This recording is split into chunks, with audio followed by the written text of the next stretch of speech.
माघ महिन्यातील पौर्णिमेला शास्त्रामध्ये खूप महत्त्व आहे. या वर्षाची माघ पौर्णिमा तर आणखी खास असणार आहे, कारण ह्या दिवशी रविपुष्य योग नावाचा शुभ संयोग जुळून येत आहे. या दिवशी स्नान, दान आणि व्रत केल्यास खूप पुण्य मिळत असतं, अशी मान्यता आहे.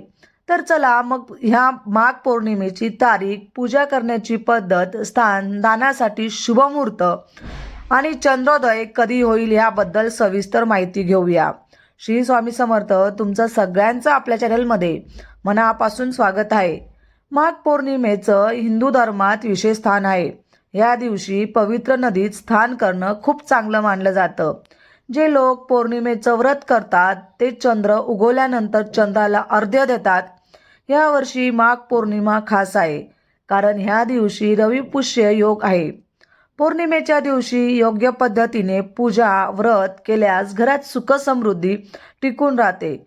तर माघ पौर्णिमा कधी आहे, स्थानदान आणि चंद्रोदय कधी होईल आणि पूजा कशी करावी जाणून घेऊया.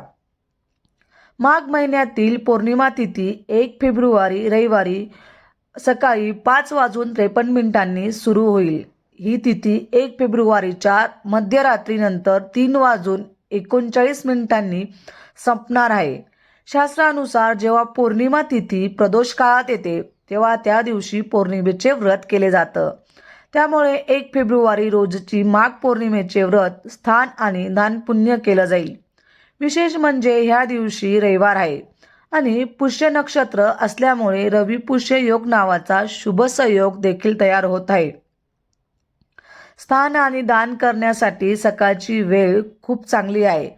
सकाळी 5:30 ते सकाळी 7:09 शुभ मुहूर्त हा खास स्नान दानासाठी उत्तम आहे. माघ महिन्यातील पौर्णिमेला तीळ, ब्लँकेट, वस्त्र, तूप, फळ, अन्न यांसारख्या वस्तूंचं दान करणं शुभ मानलं जातं. या दिवशी पितरांसाठी श्राद्ध कर्म देखील केलं जातं. माघी पौर्णिमेला भगवान विष्णूंची पूजा केल्यास जीवनात सुख समृद्धी शांती नांदते. ह्या दिवशी तुम्ही संध्याकाळी सत्यनारायणची पूजाही करू शकतात. घरच्या घरी विष्णू भगवानांची आपण सेवा जर केली तर आपल्याला लक्ष्मी प्राप्त होत असते आणि अखंड लक्ष्मी घरात प्राप्त होत असते. म्हणून दर पौर्णिमेला आपल्याला सत्यनारायण करायचा असतो.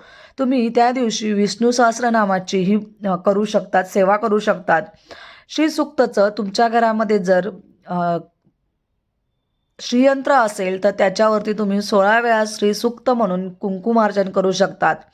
तुमच्याकडे देवीचा टाक असेल तर देवीच्या टाकावरही तुम्ही कुंकुमार्चन करून 16 वेळेस श्रीसूक्तचं पठण करू शकतात.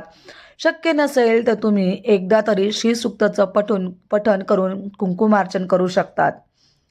माघ पौर्णिमेला चंद्र संध्याकाळी 5:46 उगवेल. चंद्र उगवल्यानंतर चंद्राला अर्घ्य देण्याची प्रथा आहे. पौर्णिमेच्या दिवशी सकाळी लवकर उठून स्नान करावं, त्यानंतर सूर्यदेवाला अर्घ्य द्यावं. मग मनोभावे व्रताचा संकल्प घ्यावा. आपल्या घरातील पूजास्थळी एका चौरंगावर स्वच्छ लाल किंवा पिवळ्या रंगाचा वस्त्र पसरावं. त्यावर भगवान विष्णूंची आणि देवी लक्ष्मीची मूर्ती किंवा फोटो ठेवावा. चारी बाजूंना गंगाजल शिंपडावं. त्यानंतर भगवान विष्णूंना पंचामृताने अभिषेक करावा. भगवान विष्णूंना वस्त्र अर्पण करून गंध लावावा. त्यानंतर केळी, पंचामृत आणि इतर नैवेद्य दाखवावा आणि विधीपूर्वक पूजा करावी व आरती करावी. पौर्णिमेच्या दिवशी व्रतकथा वाचन किंवा ऐकणं खूप महत्त्वाचं आहे. असं केल्याने व्रताचं पूर्ण फळ मिळतं. माघ महिना हा दान धर्मासाठी खूप महत्त्वाचा मानला जातो. या महिन्यात केलेले स्नान, दान आणि जपतप याचं फळ अक्षय मिळतं. माघ पौर्णिमेला माघी पौर्णिमा असंही म्हणतात.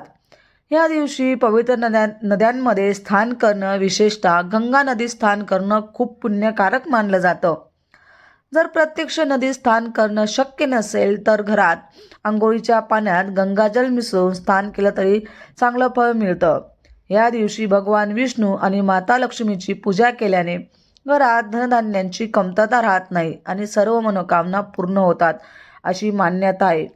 जर तुम्हाला खरंच शक्य असेल त्या दिवशी प्रदोष काळात तुम्ही नक्कीच सत्यनारायण पूजा आपल्या घरात घरच्या घरी करू शकतात.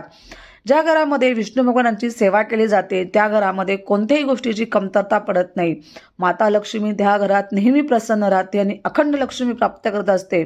कारण माता लक्ष्मीला तेच प्रिय आहे की भगवान विष्णूंची सेवा ज्या घरात केली जाते त्या घरात कोणतीही अडचण येत नाही. म्हणून तुम्ही भगवान विष्णूंचा सगळ्यात उच्च कोटीची सेवा जर असेल तर ती सत्यनारायणची सेवा आहे. म्हणून तुमच्या घरामध्ये जर तुम्हाला शक्य असेल तर त्या दिवशी तुम्ही संध्याकाळी सत्यनारायणची पूजा आवर्जून करा. सगळ्यात उच्च कोटीची सेवा विष्णू भगवानांची आहे. म्हणून तुम्ही ही सेवा केल्याने तुमच्या सगळ्या मनातील मनोकामना पूर्ण होतील. आडलेली कामं मार्गाला लागतील. तुमच्या मनोकामना इच्छा पूर्ण होतील. म्हणून तुम्हाला शक्य असेल किंवा मी तुम्हाला महिलांना नक्की सांगणार आहे की त्या दिवशी तुम्ही सत्यनारायण पूजा आपल्या घरात पौर्णिमेला करणं खूप गरजेचं आहे. म्हणून तुम्ही त्या दिवशी नक्कीच आवर्जून नक्की तुम्ही सत्यनारायण पूजा करावी असं मी तुम्हाला नक्की सांगेल. तर आजची सेवा विष्णू भगवानांच्या चरणी रुजू करते आणि आजचा व्हिडिओ इथंच संपवते. व्हिडिओ आवडला असेल तर लाईक, शेअर आणि सबस्क्राईब करायला अजिबात विसरू नका. परत भेटूया अशाच सुंदर व्हिडिओसोबत. तोपर्यंत सगळ्यांना श्री स्वामी समर्थ. धन्यवाद.